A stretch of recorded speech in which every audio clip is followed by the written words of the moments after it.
Tomer Déborah, troisième cours. Nous, chers amis, Hashem Alechem Tihyou, Leorech Yamim Tovim Mishanim Ne'emim, Ezenu Mishem Adonai Oseh Shamim Baret. Nous sommes arrivés à la troisième Mida. Ve'over al Pesha. Il fait passer la transgression. Zu Mida Gedola. Ceci est une grande qualité. Share En amehila al yedei shaliach, ela al yedei akadosh baruch hu mamash. Car le pardon du péché n'est pas accordé par un délégué ou bien par un envoyé, mais par la main, directement la main du Saint béni soit-il lui-même. Qui dire-t-il, comme il est dit dans Télim, le pardon, car le pardon est en toi. Et qu'est-ce que le pardon? Que signifie que Akadosh Baruch Hu pardonne? C'est lui qui lave, qui nettoie le péché, la transgression, l'affront. Dirtiv, Im rahaz Adonai et Tzoat benot Tzion. Comme il est dit dans Ishaïa, une fois que le Seigneur aura lavé la fange des filles de Sion, la fange. Il est aussi écrit, Vezarakti alechem haim teorim utartem. Et j'aspergerai sur vous de l'eau claire, et vous vous purifierez. Veinu over al pesha. C'est le sens, la signification de, et il passe la transgression. Sholeach mime rechitza. Il envoie, il verse de l'eau claire de pureté,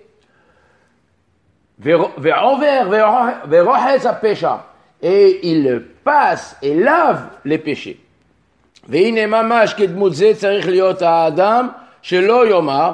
C'est ainsi, à cette image fidèle que doit être l'homme.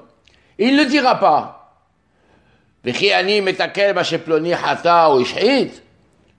devrais-je réparer ce qu'un autre a corrompu ou a détruit? Il ne dira pas ainsi. Adam choté, car l'homme lui-même faute, il pêche. Akadosh Baruch Hu be'atzmo, shelo al yedei shaliach, metaken et me'uvato ve'rochetz tzoat avono.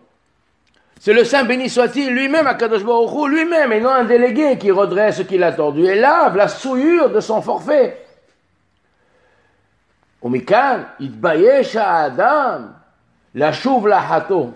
Et de là, de cette image-là qu'il doit avoir gravée en lui, dans sa mémoire, il aura une profonde honte de recommencer à pécher. Car le roi lui-même lave la salissure de ses vêtements.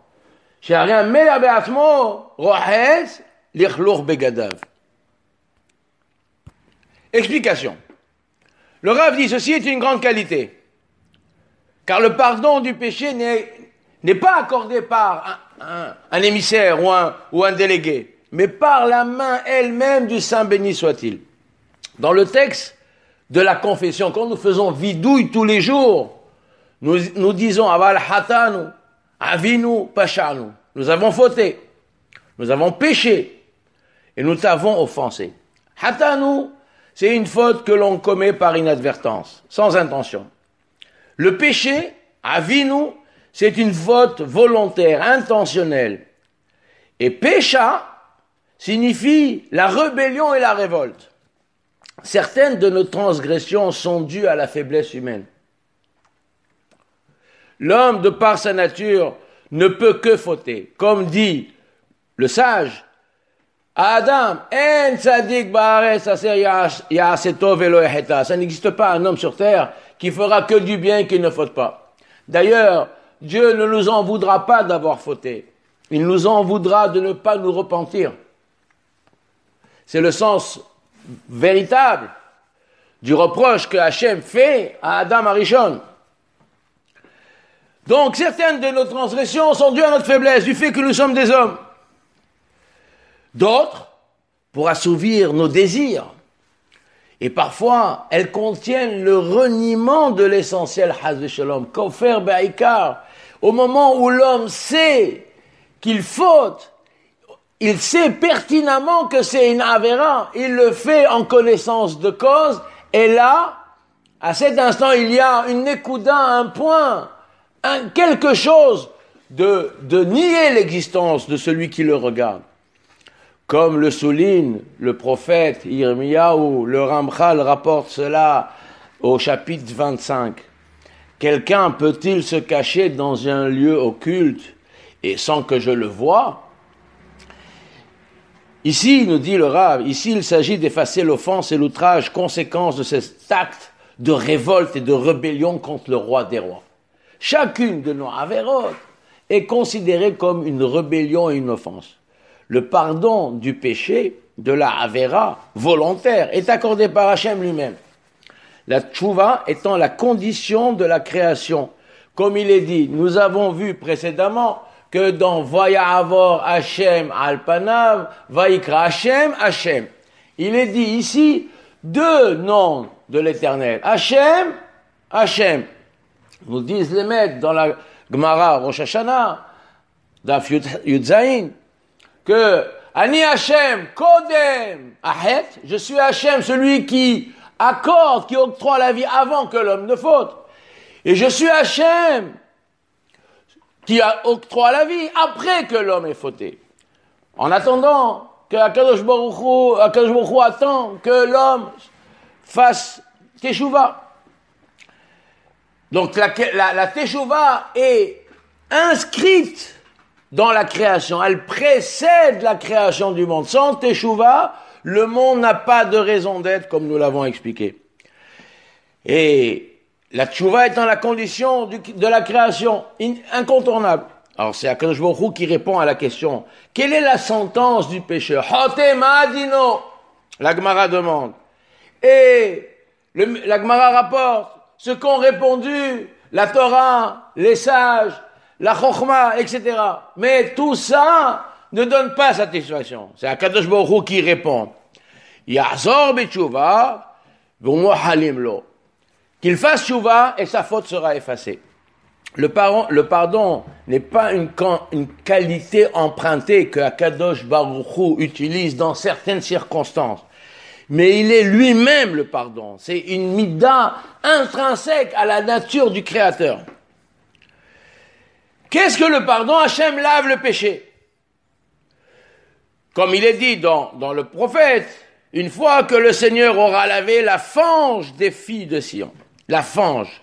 La fange, c'est quelque chose d'abject.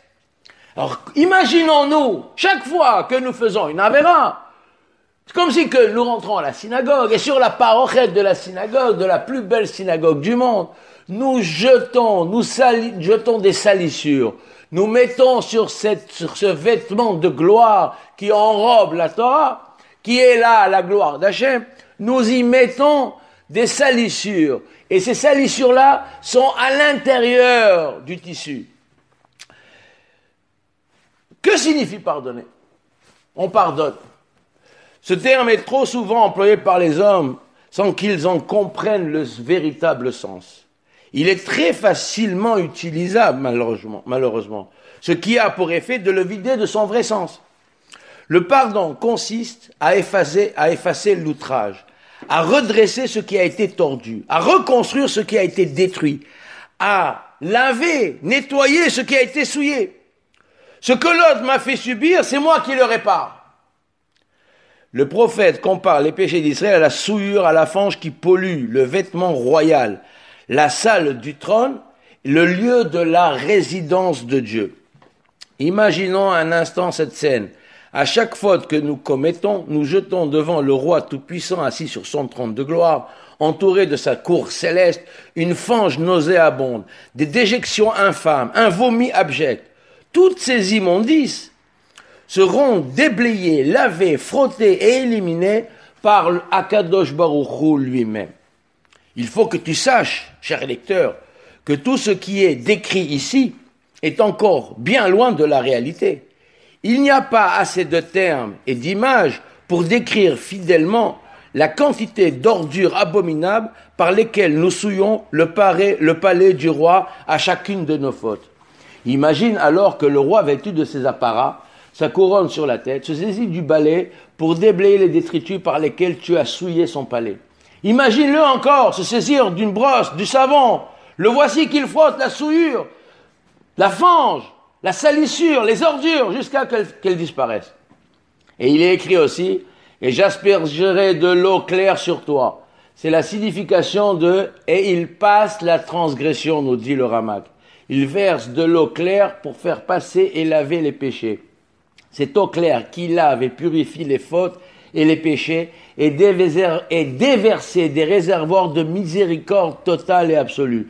Quand le pécheur se repent et verse ses larmes sur ses transgressions, les larmes du repentant ouvrent les robinets de ces réservoirs qui contiennent cette eau pure, qui lave, nettoie, lessive et blanchit les salissures. Et c'est ainsi à cette image fidèle que doit être l'homme. Il ne dira pas « devrais-je réparer ce qu'un autre a corrompu ou a brisé, a détruit ?» L'homme, comme nous l'avons déjà dit, est celui qui ressemble à son Créateur. Il se doit de l'imiter. Ne tiens pas compte de ce que diront les autres de toi. Ils peuvent te qualifier de toutes les faiblesses. Ne te détourne jamais de ton objectif. Devrais-je réparer ce que les autres ont détérioré? Oui, cette attitude est tellement répandue parmi ceux qui se disent des hommes, entre guillemets, qui ressemblent au Créateur. C'est l'autre qui a fait. Pourquoi devrais-je ranger son désordre? Oui, certainement. Tu dois réparer, arranger, nettoyer ce que les autres ont abîmé. Tu dois en être heureux. Tu dois être fier et remercier Hachem de t'avoir donné l'intelligence de le faire. Prends garde à ne pas faiblir.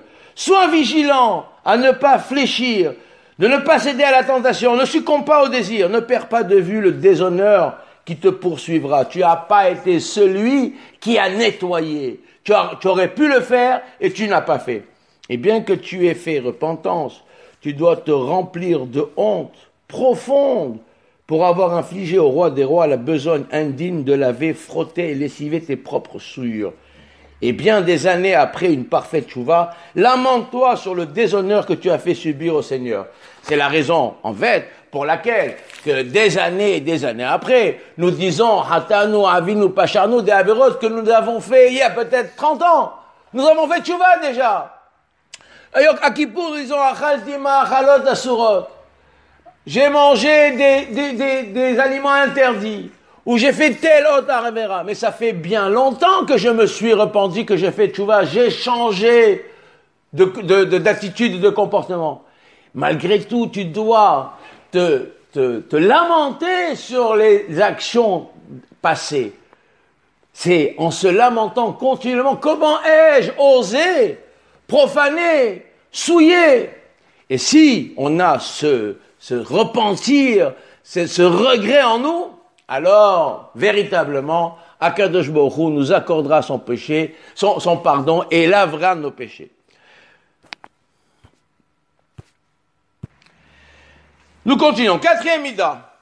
L'ish'irit nahalato, au reste de son héritage. Ine Akadosh Baruch Hu mitnaeg im Israël bedererze. Voici comment le Saint béni soit dit se comporte avec Israël. Bedererze. Loma, ma esse le Israël vem kerovai. Il dit, que puis-je faire à Israël? Ce sont mes proches. C'est-à-dire que l'union, le rapport qu'il y a entre Hachem et Israël, c'est un rapport qui est Ma'esel Israël vem kerovai. She'er basar li emahem. Que puis-je faire à Israël? Ils sont mes proches. J'ai avec eux une union de chair. She'em batzouk shel HaKadosh Baruch Hu. Ils sont la communauté d'Israël, l'épouse du Saint béni soit-il. Il l'appelle ma fille, ma sœur, ma mère. Comme l'ont expliqué nos maîtres Zichronom Ibracha. Il est aussi écrit Israël, peuple proche de lui. C'est comme un lien de parenté. Israël, Am Kerovo, Mamash Kurva Alo, Kurva Yeshlo, Imahem, ou Banavhem, ils sont ses enfants. Il y a une réelle parenté avec eux, ils sont ses enfants. C'est pour ça que le Pasuk dit, Vainu Lishirit Nahalato, la chante She'er Bassar, proximité. C'est pour ça que le verset dit She'erit Nahalato, le She'erit de son héritage. Le terme She'er Bassar, relation de chair. Qui dit-il? Alors, il est dit, Oma Omar Ima Anisham, Quoi qu'il advienne, ils sont son héritage. Que puis-je dire, dit Hachem? Si je les punis, leur douleur sera la mienne. Kedirtiv, bechol tsaratam, lo tsar. Dans toute leur douleur est la mienne. Dans toute leur douleur, ils souffrent. Lo tsar. Le mot lo est écrit avec un vav. Il se prononce avec un vav. Et il est écrit avec un aleph pour signifier non. Ketiv be'alef, lomar, shetzaaram magia la fele ha'elyon. Vekol shken ledo partsufim. Pour signifier que non, car leurs souffrances s'étendent jusqu'au plus haut mystère, l'insondable, les madrigotes les plus hautes. Et combien plus aux deux visages où la providence divine est concentrée. Chez Ba'em Aikara Anaga, là où Dieu dirige le monde. Et le mot lo est lu avec un vav pour signifier il souffre.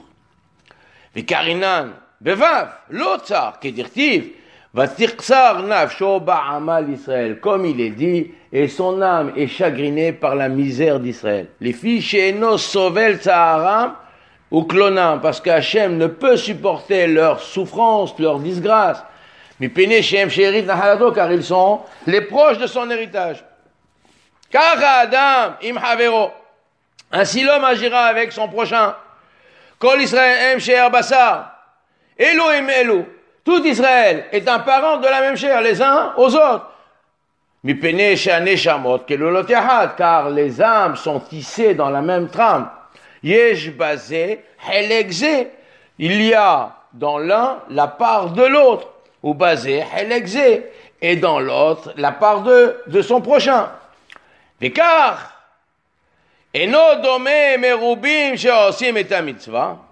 Et c'est pour cela que nous disent nos maîtres que si de nombreuses personnes se réunissent pour accomplir une mitzvah, ça n'a aucune comparaison avec des yehidim, des individus qui font la même mitzvah. Mais kolze mi pene klalutam, parce que la force est conjuguée, elle est multipliée, amplifiée.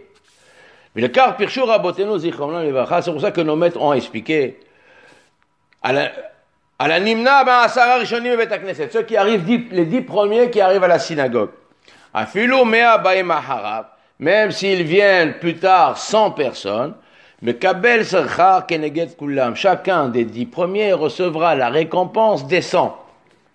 Mea Mamash Kemashmao, vraiment la récompense des 100, comme il faut l'entendre.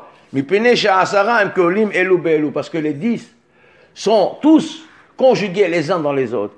Et ils sont chacun une part de tous. Et voilà que chacun est 10, vaut 10. Donc eux, les 10 premiers, sont 100. Et voilà qu'il aura la récompense de 100. Et car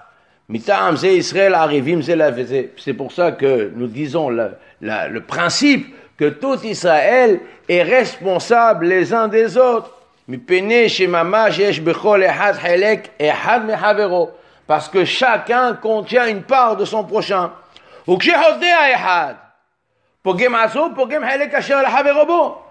un homme faute, il altère sa propre part, ce qu'il a en lui, mais aussi il altère la part des autres qui sont contenus en lui. Et sur la part de l'autre qui est dans le fauteur, l'autre en est responsable, puisque c'est sa propre part. C'est pour cela qu'ils sont tous une même chair les uns avec les autres.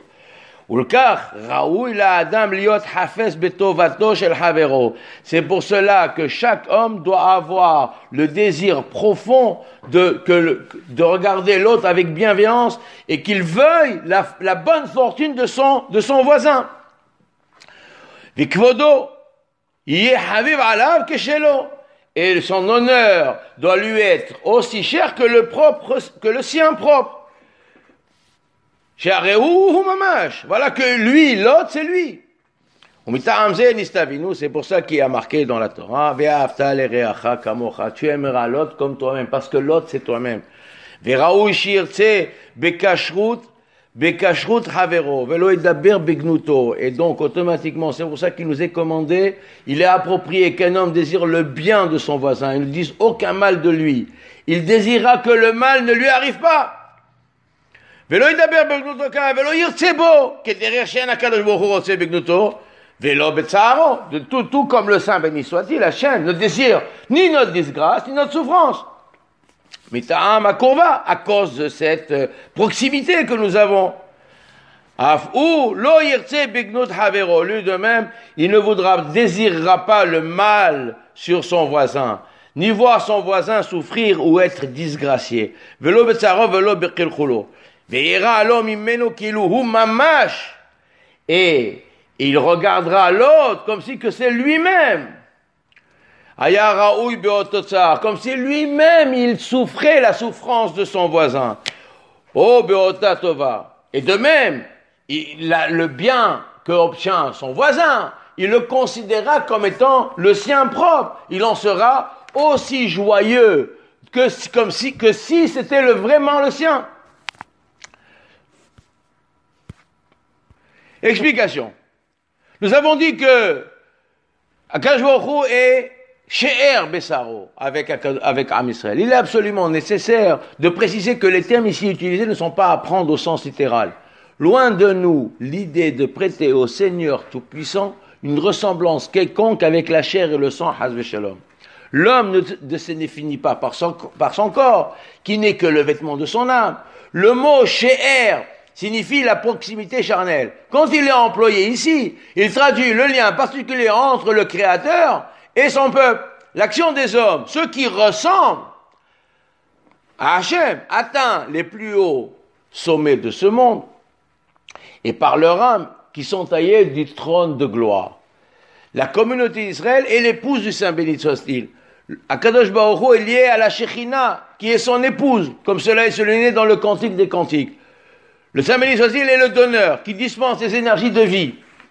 Le receveur qui les reçoit, il se lie au donneur à travers le fait de recevoir les énergies. Quand le système est en harmonie et que le receveur est en phase avec le donneur, alors la concorde règne et la volonté se réalise, la volonté d'Hachem.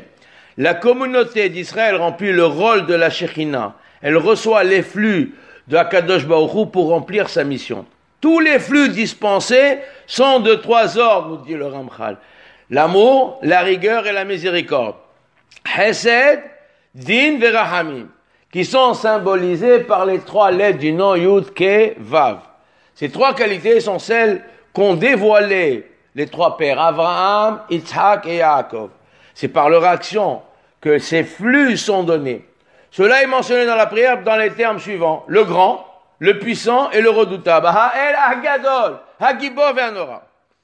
La réception des flux s'exprime par la dernière lettre qui se lie aux 3 premières. Elle est symbolisée par le roi David et sa royauté. Quand les flux lui parviennent, la communauté d'Israël est dans sa plénitude. À ce sujet, voir Derech Hashem, partie 4, chapitre 6. Les termes employés ici comme mon épouse, ma fille, expriment la volonté de donner, de dispenser l'amour et la bonté. Si cet immense amour ne peut être prodigué, le donneur est comme frustré en manque, Chazve Shalom. Ce manque est attribué à Amalek, qui cause une brisure du nom. Tant qu'il existe Amalek, le nom d'Hachem, ni le trône n'est parfait. Donc il reste Yud Kevav et plus loin le He. Et le trône d'Hachem est imparfait. Car quoi qu'il advienne, ils sont son héritage. Nous avons expliqué, le mot Lo est écrit avec un Aleph. Non, c'est-à-dire que ça n'atteint pas Hachem. Mais en fait, nous le lisons avec Lo, avec un Vav. C'est dans leur souffrance. Lui, Hachem, il souffre. L'héritage signifie la destination finale, le lieu où enfin il pourra se poser. L'exil d'Israël, celui de la Shekhinah et aussi celui du Saint béni soit-il. Tant qu'Israël est en galoute, la Shekhinah et Akadosh Baruch Hu sont en galoute. Tant que le sanctuaire de ce monde n'est pas reconstruit, que le service divin n'est pas rétabli, le Tout-Puissant ne pénètre pas dans son palais des mondes du haut. La douleur d'Israël est la sienne. Comme le père qui corrige son enfant ressent dans sa chair les coups qu'il lui inflige pour son bien. Dans toute leur souffrance, ils souffrent. Bien que le sens littéral de ce verset peut signifier que le Akadosh Baruch Hu n'est pas atteint par la douleur, étant écrit avec un Aleph, il signifie la négation. Nos maîtres expliquent que cet Aleph-là, par un commentaire totalement à l'opposé, qui au contraire traduit que la douleur d'Israël atteint le Saint béni soit-il au plus haut des mondes. Le Aleph de valeur numérique 1 symbolise l'unique. Quand on le décompose, il est formé d'un Vav et de 2 Yod, qui ont pour valeur numérique 26 celle du nom d'Akadosh Baruch Hu. La lettre Aleph écrite Aleph, Aleph Lamed P, se lit dans un autre sens, Pélé. L'insondable, l'inaccessible, qui n'est pas à la portée de l'humain. Il s'agit de la sphira du Keter, la couronne qui est posée au-dessus de la tête du roi. Elle est, comme nous l'avons dit, la pointe du Yod qui est imperceptible. Cependant, nous lisons le verset avec un Vav pour dire que oui, il est atteint par notre souffrance.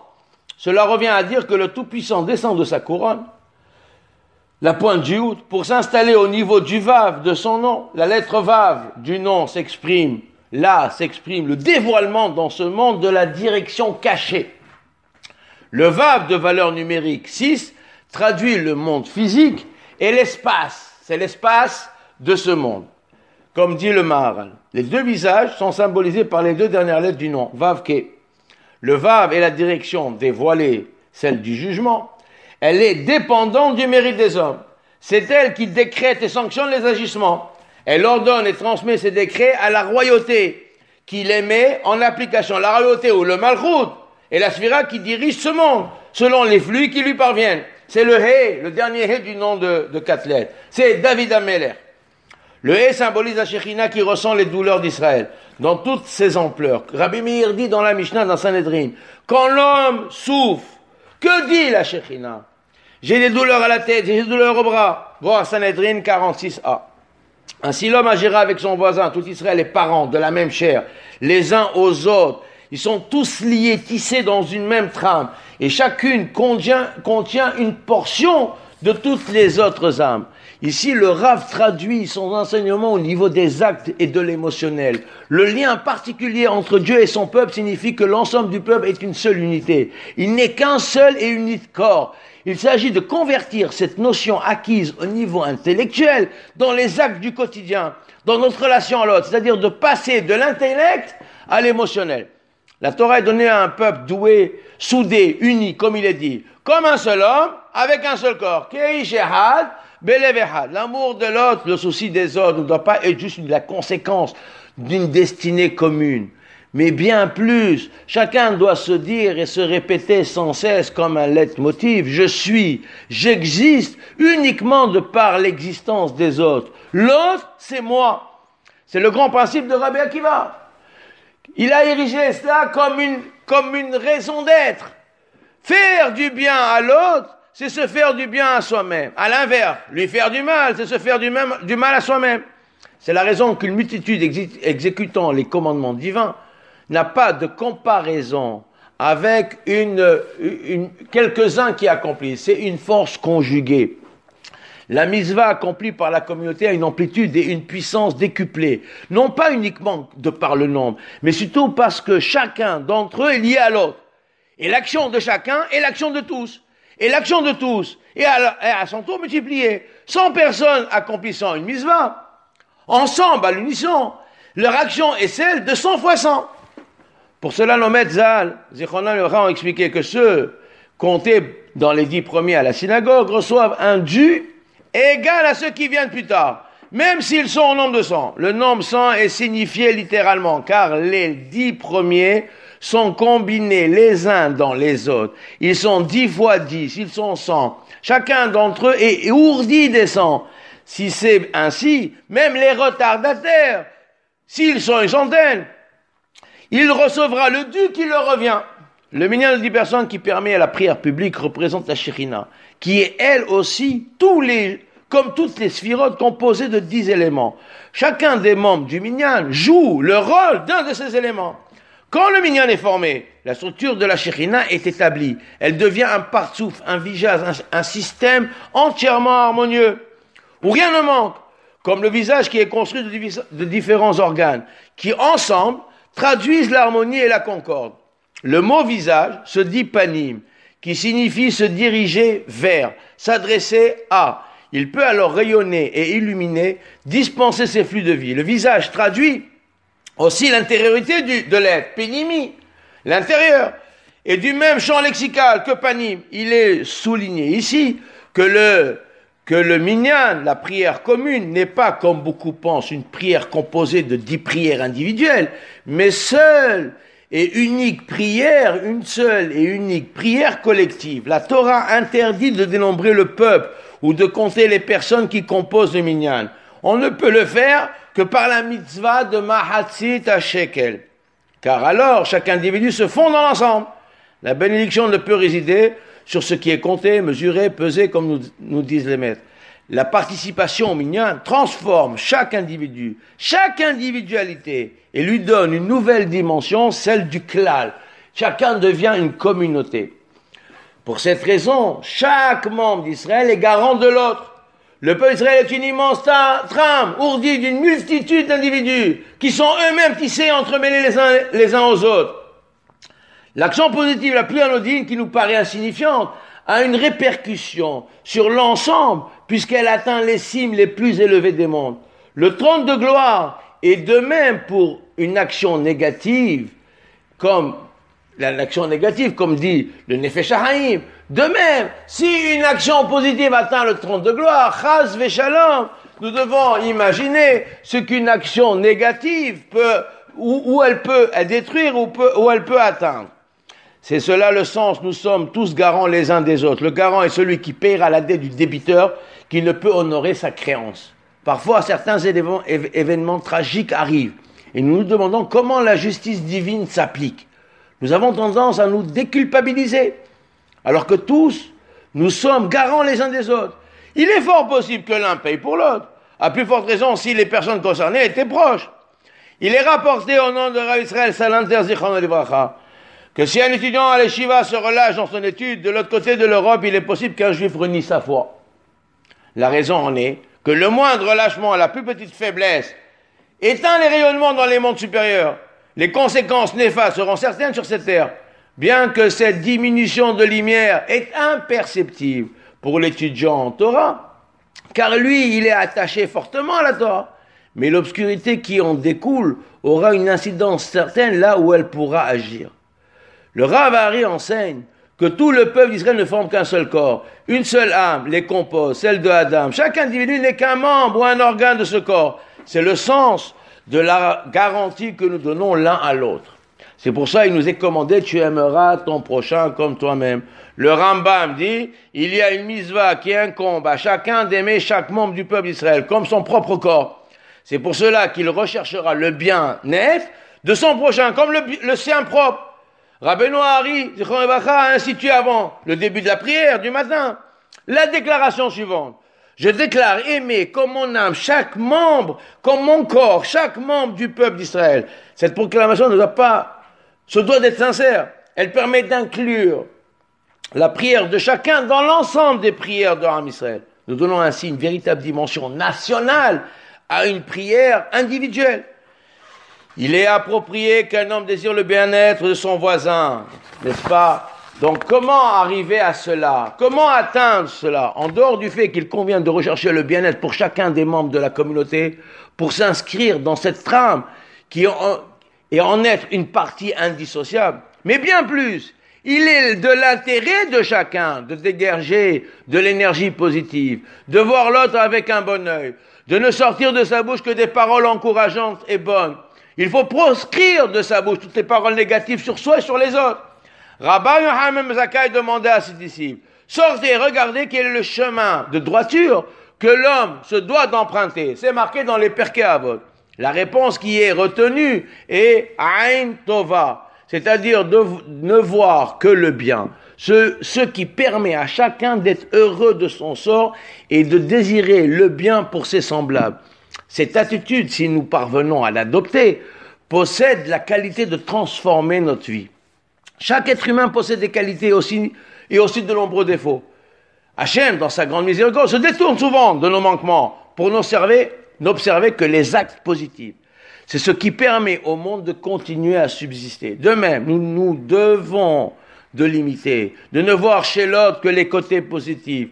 Nous devons assimiler le fait que la rigueur qui s'abat sur ce monde est celle que les hommes développent et amplifient par leur comportement et par leurs attitudes les uns vis-à-vis des autres. Les transgressions ne sont pas les causes uniques des calamités qui frappent ce monde. La rigueur des sanctions est due aux hommes.